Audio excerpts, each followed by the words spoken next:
আজকে আমি বানাচ্ছি ইনস্ট্যান্ট আলুর চিপস। একদম রোদে দেওয়ার ঝামেলা ছাড়াই আলু চিপস তৈরি করব।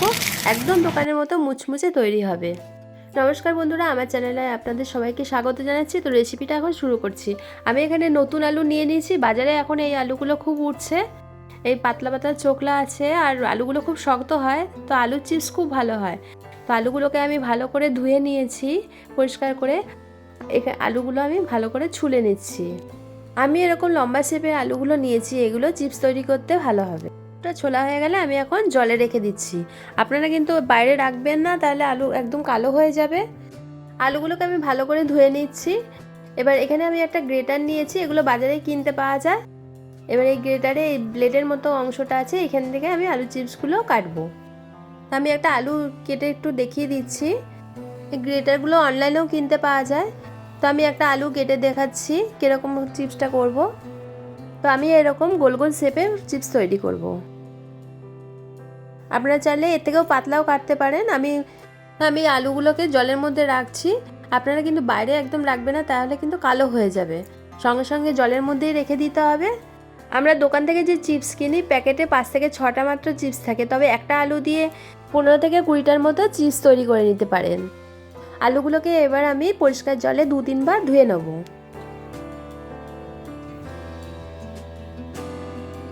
চিপসের জন্য আলুগুলো ধোয়া হয়ে গেছে।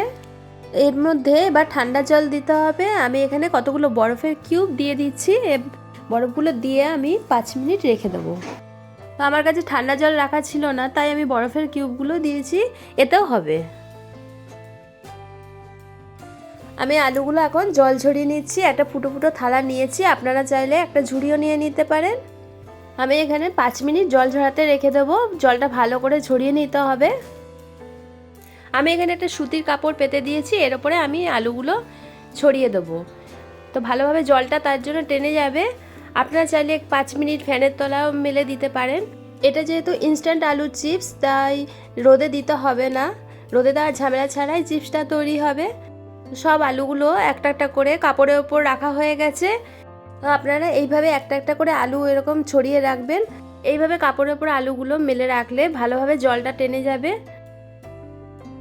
এবার আমি উপর থেকে একটা কাপড় দিয়ে ভালো করে চেপে চেপে মুছে নিচ্ছি। আপনারা চাইলে টিস্যু পেপার দিয়েও মুছে নিতে পারেন। এভাবে মুছে নিতে হবে, তাহলে উপরে জলটাও টেনে যাবে। আলুগুলো ভালো করে মোছা হয়ে গেছে, আলুগুলো একদম টেনে গেছে। এবার ভেজে নেওয়া যাবে।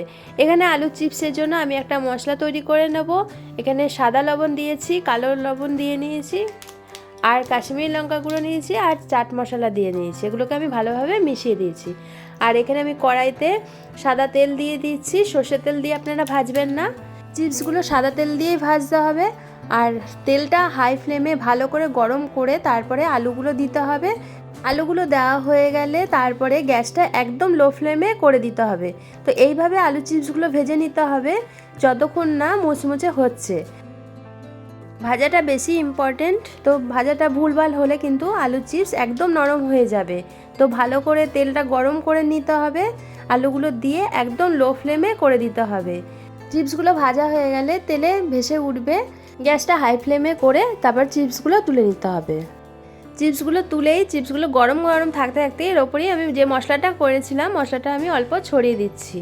চিপসগুলো ঠান্ডা হয়ে গেলে তখন মশলা দিলে মশলাটা গায়ে লাগবে না। আবার কিছুটা আমি চিপস ভেজে নিচ্ছি। দেখুন বন্ধুরা, চিপসগুলো কতটা সুন্দর হয়েছে। এরকম ঘরে আপনারা চিপস করে নিতে পারেন। আমি চিপস একটু ভেঙে দেখাচ্ছি, দেখুন কতটা মচমচে হয়েছে।